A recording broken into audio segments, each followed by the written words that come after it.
ಇನ್ನು ಕಾಂಗ್ರೆಸ್ಸಿನ ಸುದ್ದಿ ಕೆಎನ್ ರಾಜಣ್ಣರ ಒಂದು ಹೇಳಿಕೆ ರಾಜ್ಯ ರಾಜಕಾರಣದಲ್ಲಿ ಸಂಚಲನವನ್ನು ಮೂಡಿಸಿತು. ಆ ಹೇಳಿಕೆಗೆ ಸಂಬಂಧಪಟ್ಟ ಹಾಗೆ ಈಗ ಗ್ರಾಮೀಣಾಭಿವೃದ್ಧಿ ಸಚಿವ ಪ್ರಿಯಾಂಕ್ ಖರ್ಗೆ ರಿಯಾಕ್ಟ್ ಮಾಡಿದ್ದಾರೆ. ತುಂಬಾ ಖಾರವಾಗಿ ರಿಯಾಕ್ಟ್ ಮಾಡಿದ್ದಾರೆ. ರಾಜಣ್ಣ ಹೇಳ್ತಾರೆ, ಈ ಹಿಂದೆ ಹೇಳಿದ್ದ ಹೇಳಿಕೆ ಅದು. ಒಂದು ವೇಳೆ ಸಿದ್ದರಾಮಯ್ಯರ ಸ್ಥಾನವನ್ನ ಬೇರೆಯವರಿಗೆ ವರ್ಗಾವಣೆ ಮಾಡಿದ್ದೇ ಆದಲ್ಲಿ ರಾಜ್ಯದಲ್ಲಿ ಕಾಂಗ್ರೆಸ್ ಅಸ್ತಿತ್ವವನ್ನೇ ಕಳೆದುಕೊಳ್ಳುತ್ತೆ ಅನ್ನೋ ನಿರ್ಭಯತ್ವದ ಒಂದು ಹೇಳಿಕೆ ರಾಜ್ಯ ರಾಜಕಾರಣದಲ್ಲಿ ಸಂಚಲನ ಮೂಡಿಸಿತ್ತದು. ರಾಹುಲ್ ಗಾಂಧಿಯ ತೀರ್ಮಾನದ ವಿರುದ್ಧವಾಗಿ ಮಾತನಾಡಿದ್ದಾರೆ ಕೆಎನ್ ರಾಜಣ್ಣ ಅನ್ನೋ ಕಾರಣಕ್ಕೋಸ್ಕರ ಅವರ ಮಂತ್ರಿಗಿರಿ ವಜಾ ಆಯಿತು. ಸಿದ್ದರಾಮಯ್ಯರ ಕ್ಯಾಬಿನೆಟ್ನಿಂದ ವಜಾಗೊಂಡ್ರು. ಅದಾದ ನಂತರ ತನ್ನ ಸಹಕಾರ ಸಚಿವ ಖಾತೆಗೆ ರಾಜೀನಾಮೆ ಕೊಟ್ಟು ಹೊರಬರಬೇಕಾಗಿ ಬಂತು. ಅದಾದ ನಂತರ ಕೆಎನ್ ರಾಜಣ್ಣ ಹಂತ ಹಂತವಾಗಿ ಬಿಜೆಪಿಗೆ ತೃಪ್ತಿ ಕೊಡುವ ರೀತಿಯ ಹೇಳಿಕೆಗಳನ್ನು ಕೊಡೋದಕ್ಕೆ ಶುರು ಮಾಡಿದ್ರು. ಯಾವ ಸಮುದಾಯ ಕಾಂಗ್ರೆಸ್ಸಿಗೆ ಅತ್ಯಂತ ನಿರ್ಣಾಯಕ ಸಮುದಾಯವು ರಾಜ್ಯದ ಮೈನಾರಿಟಿ ಅಲ್ಪಸಂಖ್ಯಾತ, ಆ ಸಮುದಾಯ ಕಾಂಗ್ರೆಸ್ಸಿಗೆ ಮತ ಕೊಡೋದು ಕಾಂಗ್ರೆಸ್ ಮೇಲಿನ ಪ್ರೀತಿಯಿಂದಲ್ಲ, ಬದಲಾಗಿ ಬಿಜೆಪಿಯನ್ನು ಸೋಲಿಸುವ ಕಾರಣಕ್ಕೆ ಅವರು ಕಾಂಗ್ರೆಸ್ಸಿಗೆ ಮತ ಕೊಡೋದು ಅನ್ನುವಂತಹ ಸ್ಫೋಟಕ ಹೇಳಿಕೆಯನ್ನು ಬಹಿರಂಗವಾಗಿ ಕೊಟ್ಟರು ಕೆಎನ್ ರಾಜಣ್ಣ. ಆ ಹೇಳಿಕೆ ರಾಜ್ಯ ಮಟ್ಟದ ನಾಯಕರಿಗೂ ಕೂಡ ಇರಿಟೇಷನ್ ಮಾಡಿತು. ರಾಷ್ಟ್ರ ಮಟ್ಟದ ಕೈ ಪಡೆಯ ಹೈಕಮಾಂಡ್ ನಾಯಕರನ್ನು ಕೂಡ ಇರಿಸು ಮುರಿಸು ಉಂಟು ಮಾಡ್ತದು ಹೇಳಿಕೆ. 224 ಕ್ಷೇತ್ರಗಳ ಪೈಕಿ 80ಕ್ಕೂ ಹೆಚ್ಚು ಕ್ಷೇತ್ರಗಳಲ್ಲಿ ನಿರ್ಣಾಯಕ ಸಮುದಾಯ ಅಂತ ಕರೆಸಿಕೊಳ್ಳುವ ಅಲ್ಪಸಂಖ್ಯಾತರ ಬಗ್ಗೆ ಹಿಂಗೆ ಮಾತನಾಡಿದ್ರೆ ನಾಳೆ ದಿನ ಅದು ಪಕ್ಷಕ್ಕೆ ಡ್ಯಾಮೇಜು. ಆ ತರಹದ್ದೊಂದು ಹೇಳಿಕೆ ಕೊಡುವಂತಹ ಒಬ್ಬ ನಾಯಕನನ್ನ ಕಾಂಗ್ರೆಸ್ ಈವರೆಗೂ ಇಟ್ಟುಕೊಂಡ್ರೆ ಆ ಸಮುದಾಯ ಉಲ್ಟಾ ತಿರುಗೀತು ಎನ್ನುವಂಥ ಚರ್ಚೆಗಳು ಕೂಡ ಶುರುವಾಯಿತು. ಅದಾದ ನಂತರ ಕೆಎನ್ ರಾಜಣ್ಣ ಕೊಟ್ಟ ಹೇಳಿಕೆ, ಸಿದ್ದರಾಮಯ್ಯರಿಗೆ ಏನಾದರೂ ಸಿಎಂ ಸ್ಥಾನ ತಪ್ಪಿದ್ದೇ ಆದಲ್ಲಿ, ಅಂದರೆ ಪವರ್ ಶೇರಿಂಗ್ ಆಗಿದ್ದೇ ಆದಲ್ಲಿ, ಕ್ರಾಂತಿ ಮತ್ತೊಂದು ಮಗದೊಂದು, ಡಿ.ಕೆ. ಶಿವಕುಮಾರ್ಗೆ ಸಿಎಂ ಸ್ಥಾನ ಸಿಕ್ಕಿದ್ದೇ ಆದಲ್ಲಿ ರಾಜ್ಯದಲ್ಲಿ ಕಾಂಗ್ರೆಸ್ ಅಸ್ತಿತ್ವವನ್ನು ಕಳೆದುಕೊಳ್ಳುತ್ತೆ. ಅಸ್ತಿತ್ವ ಅಂದ್ರೇನು? ಕಾಂಗ್ರೆಸ್ ಸಂಪೂರ್ಣವಾಗಿ ಶಕ್ತಿಹೀನ ಆಗುತ್ತೆ ಅಂತ ಹೇಳ್ತಾರೆ. ಅದಕ್ಕೆ ಪ್ರಿಯಾಂಕ್ ಖರ್ಗೆ ತಿರುಗೇಟು ಕೊಟ್ಟಿದ್ದಾರೆ. ನಿಮಗೆ ಟಿಕೆಟ್ ಬೇಕು ಅಂದಾಗ ಕಾಂಗ್ರೆಸ್ ಪಕ್ಷ ಬೇಕು, ಬಿ ಫಾರಂ ಪಡೆಯೋದಕ್ಕೆ ಕಾಂಗ್ರೆಸ್ ಪಕ್ಷ ಬೇಕು, ನಿಮ್ಮ ವೈಯಕ್ತಿಕ ಸ್ಥಾನಮಾನಗಳನ್ನು ಪಡೆಯೋದಕ್ಕೆ ಕಾಂಗ್ರೆಸ್ ಪಕ್ಷ ಬೇಕು,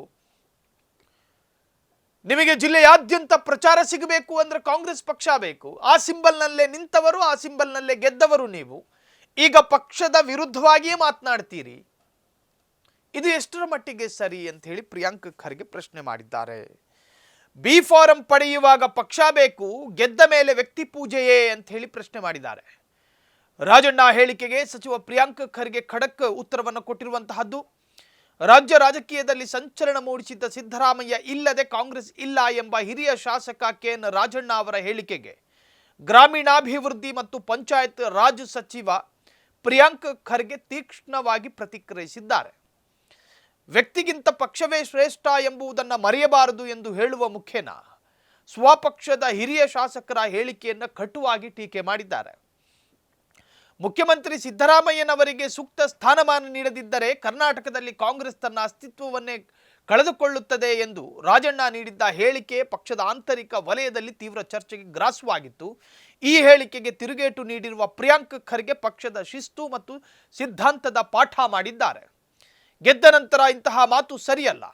ರಾಜಣ್ಣ ಅವರ ಹೆಸರನ್ನ ನೇರವಾಗಿ ಪ್ರಸ್ತಾಪಿಸದೆ ವಾಗ್ದಾಳಿ ನಡೆಸಿದ ಪ್ರಿಯಾಂಕ್ ಖರ್ಗೆ, ಚುನಾವಣೆ ಬಂದಾಗ ಸ್ಪರ್ಧೆ ಮಾಡೋದಕ್ಕೆ ಕಾಂಗ್ರೆಸ್ ಪಕ್ಷದ ಬಿ ಫಾರಂ ಬೇಕು, ಚುನಾವಣಾ ಪ್ರಚಾರದ ಸಮಯದಲ್ಲಿ ಕಾಂಗ್ರೆಸ್ ನಾಯಕತ್ವ ಬೇಕು, ಪಕ್ಷದ ಸಿದ್ಧಾಂತ ಬೇಕು ಮತ್ತು ಕಾರ್ಯಕರ್ತರ ಬಲ ಬೇಕು, ಆದರೆ ಚುನಾವಣೆಯಲ್ಲಿ ಗೆದ್ದು ಅಧಿಕಾರಕ್ಕೆ ಬಂದ ನಂತರ ಪಕ್ಷಕ್ಕಿಂತ ವ್ಯಕ್ತಿಯೇ ಮುಖ್ಯ ಎಂಬಂತಹ ಮಾತುಗಳನ್ನು ಆಡುವುದು ತಪ್ಪು ಎಂದು ಅಸಮಾಧಾನವನ್ನು ವ್ಯಕ್ತಪಡಿಸಿದ್ದಾರೆ ಕಾಂಗ್ರೆಸ್ನ ಸಚಿವರು. ವ್ಯಕ್ತಿಗಳಿಗಾಗಿ ಪಕ್ಷವಲ್ಲ, ಪಕ್ಷಕ್ಕಾಗಿ ವ್ಯಕ್ತಿ. ಯಾವುದೋ ಒಬ್ಬ ವ್ಯಕ್ತಿಗಾಗಿ ಪಕ್ಷ ಅಲ್ಲ, ಪಕ್ಷಕ್ಕಾಗಿ ವ್ಯಕ್ತಿ. ಕಾಂಗ್ರೆಸ್ ಪಕ್ಷವು ಕೇವಲ ವ್ಯಕ್ತಿಗಳಿಂದ ಅಥವಾ ವ್ಯಕ್ತಿಗಳಿಗಾಗಿ ಸೃಷ್ಟಿಯಾದದ್ದಲ್ಲ. ಈ ಪಕ್ಷಕ್ಕೆ 140 ವರ್ಷಗಳ ಸುದೀರ್ಘ ಇತಿಹಾಸ ಇದೆ. ನಾವಿಂದು ನಾಯಕರಾಗಿರುವುದೇ ಈ ಪಕ್ಷದಿಂದ ಎಂಬುದನ್ನು ಯಾರೂ ಮರಿಬಾರದು. ಕಾರ್ಯಕರ್ತರಿಲ್ಲದೆ ನಾನು ನಾಯಕನೂ ಅಲ್ಲ, ಬೇರೆಯವರು ಕೂಡ ನಾಯಕರಾಗಲು ಸಾಧ್ಯವಿಲ್ಲ. ನಾಯಕತ್ವದ ಬೆಳವಣಿಗೆ ಎಂಬುದು ಒಂದು ನಿರಂತರ ಪ್ರಕ್ರಿಯೆಯೇ ಹೊರತು ಅದು ಒಬ್ಬರಿಗೆ ಸೀಮಿತವಾದುದಲ್ಲ ಎಂದು ಖಡಕ್ ಸಂದೇಶ ರವಾನಿಸಿದರು. ನಿಗಮ ಮಂಡಳಿಗಳಿಗೆ ಕಾರ್ಯಕರ್ತರ ನೇಮಕಾತಿ ವಿಳಂಬವಾಗುತ್ತಿರುವ ಬಗ್ಗೆ ಕೇಳಲಾದ ಪ್ರಶ್ನೆಗೆ ಉತ್ತರಿಸಿದ ಅವರು, ರಾಜಕೀಯದಲ್ಲಿ ತಾಳ್ಮೆ ಅತ್ಯಗತ್ಯ ಎಂದರು. ಎಲ್ಲರಿಗೂ ಒಂದೇ ಬಾರಿಗೆ ಅಧಿಕಾರ ಸಿಗಲು ಸಾಧ್ಯವಿಲ್ಲ. ಈಗಾಗಲೇ ಮಂಡಳಿ ಮತ್ತು ನಿಗಮಗಳಿಗೆ ಅಧ್ಯಕ್ಷರ ನೇಮಕ ನಡೆದಿದ್ದು, ನಿರ್ದೇಶಕರ ನೇಮಕಾತಿ ಬಾಕಿ ಇದೆ. 85% ಪ್ರಕ್ರಿಯೆ ಪೂರ್ಣಗೊಂಡಿದ್ದು, ಉಳಿದ ನೇಮಕಾತಿಗಳಿಗೂ ಶೀಘ್ರದಲ್ಲೇ ನಡೆಯಲಿದೆ ಎಂದು ಸ್ಪಷ್ಟಪಡಿಸಿದ್ರು. ಮಲ್ಲಿಕಾರ್ಜುನ ಖರ್ಗೆಯವರೇ ಮಾದರಿ, ಮತ್ತೊಂದು ಕಡೆ ಹೇಳ್ತಾರೆ ತಂದೆಯವರೇ ಮಾದರಿ ಅಂತ. ತಾಳ್ಮೆ ಮತ್ತು ಪಕ್ಷ ನಿಷ್ಠೆಯ ವಿಚಾರದಲ್ಲಿ ಎಐಸಿಸಿ ಅಧ್ಯಕ್ಷ ಹಾಗೂ ನಮ್ಮ ತಂದೆ ಮಲ್ಲಿಕಾರ್ಜುನ ಖರ್ಗೆ ಅವರ ಉದಾಹರಣೆಯನ್ನ ಪ್ರಿಯಾಂಕ್ ಖರ್ಗೆ ನೀಡಿದ್ರು. ರಾಜಕೀಯದಲ್ಲಿ ಕಠಿಣ ಪರಿಶ್ರಮ ಮತ್ತು ತಾಳ್ಮೆಗೆ ಮಲ್ಲಿಕಾರ್ಜುನ ಖರ್ಗೆ ಅವರಿಗಿಂತ ದೊಡ್ಡ ಉದಾಹರಣೆ ಇನ್ನೊಬ್ಬರಿಲ್ಲ. ಕಾರ್ಯಕರ್ತರು ಮತ್ತು ನಾಯಕರು ಈ ಗುಣಗಳನ್ನು ಅಳವಡಿಸಿಕೊಳ್ಳಬೇಕು ಎಂದು ಪರೋಕ್ಷವಾಗಿ ಅಸಮಾಧಾನಿತರಿಗೆ ಕಿವಿ ಮಾತು ಹೇಳಿದರು.